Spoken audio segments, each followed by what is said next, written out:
और अब आगे बढ़ रहे हैं। ब्राजील के रियो दे जनेरियो में प्रधानमंत्री मोदी ने सामाजिक समावेशन और भूख तथा गरीबी के खिलाफ लड़ाई पर G20 सत्र को संबोधित किया। इस दौरान प्रधानमंत्री ने कहा कि जिस तरह हमने अफ्रीकी संघ को G20 की सदस्यता देकर ग्लोबल साउथ की आवाज को मजबूत किया है, उसी तरह हम वैश्विक शासन की संस्थाओं में सुधार करेंगे। उन्होंने कहा कि भारत की सफलता का मुख्य कारण उनकी सरकार का बुनियादी बातों की ओर वापस लौटना और भविष्य की ओर बढ़ना का दृष्टिकोण है।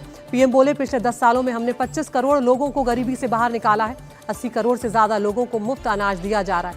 इस दौरान अमेरिकी राष्ट्रपति बाइडेन से भी उनकी मुलाकात हुई है। साथ ही 6 देशों के राष्ट्राध्यक्षों के साथ भी प्रधानमंत्री नरेंद्र मोदी ने द्विपक्षीय बातचीत की है।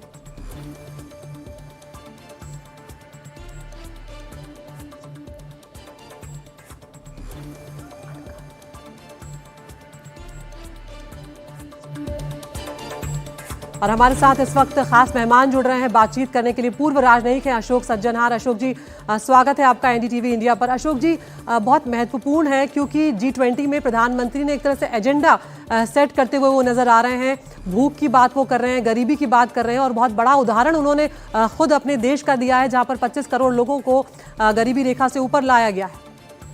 जी, आप बिल्कुल ठीक कह रहे हैं। बहुत धन्यवाद मुझे आमंत्रित करने के लिए। आपने बिल्कुल ठीक कहा। देखिए, एक तो प्रधानमंत्री ने अपना उदाहरण दिया, अपने देश का उदाहरण दिया, ये बताया जो हमने अपने देश में इस बारे में क्या किया है। दूसरा, जो भी ब्राजील प्रेसिडेंसी की जो भी प्रायोरिटीज हैं, जो भी प्राथमिकता है, वो आप देखेंगे जो भारत में G20 की प्रेसिडेंसी हुई थी पिछले साल, जो शिखर सम्मेलन हुआ था सितंबर में, तो उसमें जो निर्णय लिए गए थे, बहुत चीज़ों में उनको ही आगे ले जाया गया है। और जो कुछ भी यहाँ निर्णय लिए जा रहे हैं उनको सबको रिफर किया जा रहा है। जो जैसे हमने 2023 में दिल्ली में ये कहा था, तो उसको हम आगे ले जा रहे हैं। तो जैसे आपने भूख और इंक्लूजन की बात की है, जो सभी को समावेश करके हमको आगे ले जाना चाहिए, तो वही एक जो डिसीजन लिया गया था, निर्णय लिया गया था भारत में डेक्कन हाई लेवल ग्रुप, जिसमें फूड सिक्योरिटी और इंक्लूजन के बारे में कहा गया था, उसी को आगे ले जाया गया है। और मैं समझता हूँ जो भी प्राथमिकताएं हैं, जो 3 इनकी प्रायोरिटीज हैं G20 प्रेसिडेंसी की ब्राजील की, और वो भी बिल्कुल मिलती हैं जो भारत ने किया था पिछले साल। और उनके जो और आगे जो उन्होंने हाई लेवल इंक्लूजन ग्रुप किया है जी, फूड और फूड सिक्योरिटी पर और हंगर के विरुद्ध, भूखमरी के विरुद्ध, तो वो भी सभी कुछ भारत में किया गया है। तो मैं समझता हूँ ये विश्व की इस समय सबसे बड़ी चुनौतियां हैं जिसके ऊपर भारत ने काम किया था। भारत ने, जैसे प्रधानमंत्री ने कहा, जो हमने अफ्रीकन यूनियन को भी सदस्य बनाया, 21वां सदस्य बनाया G20 का, बिल्कुल। तो ऐसे ही हमें समावेश करके पूरे विश्व को साथ लेकर चलना चाहिए। यहाँ पर ग्लोबल साउथ की आवाज को अशोक जी वो मजबूत करने की बात कहते हुए नजर आए और साथ ही वैश्विक शासन की जो संस्थाएं उसमें सुधार करने की बात की, क्योंकि पिछले दिनों हमने देखा है कि इन संस्थाओं का कुछ भी कहना या उनकी सिफारिशें जो हैं उन्हें पूरी तरह से कई देश जो है वो नजरअंदाज करते हुए नजर आए। तो ये कितना मायने रखता है?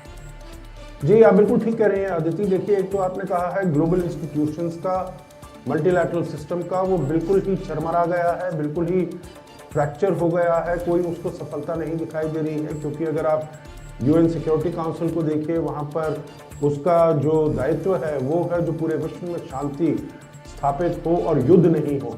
और हमने देखा है यूक्रेन का युद्ध अब 2.5 साल से ऊपर हो गए हैं, 3 साल को होने को आ गया, परंतु उसमें कोई रुकावट नहीं है। अब तो वो और ज़्यादा से ज़्यादा बढ़ता जा रहा है। और आपने देखा है जो चाहे वो गाजा में हो या लेबनान में हो, वहाँ भी युद्ध 1 साल से ऊपर हो गया है, कुछ नहीं हो रहा है। और भी बहुत ऐसी देखिए संस्थाएं हैं, चाहे WTO हो, वर्ल्ड ट्रेड ऑर्गेनाइजेशन, वो भी उस काम नहीं कर रही है। तो इसीलिए ये सब इनको ठीक करना बहुत ही महत्वपूर्ण है। भारत ने इसमें भी पहल की थी, UN सिक्योरिटी काउंसिल को रिफॉर्म कैसे करना चाहिए, और भी जो पूरे विश्व में मसले हैं, जो प्रॉब्लम्स हैं, उनके बारे में भी बातचीत हो रही है और उनका समाधान भी वहाँ पर निकाला जा रहा है, चाहे वो सस्टेनेबल डेवलपमेंट गोल्स हो। तो लगातार हम देख पा रहे हैं यहाँ पर कि किस तरह से भारत अंतर्राष्ट्रीय मंच पर अपनी स्थिति जो है वो मजबूत करता हुआ नजर आ रहा है। बहुत बहुत शुक्रिया अशोक सज्जनहार जी आपका हमसे जुड़ने के लिए।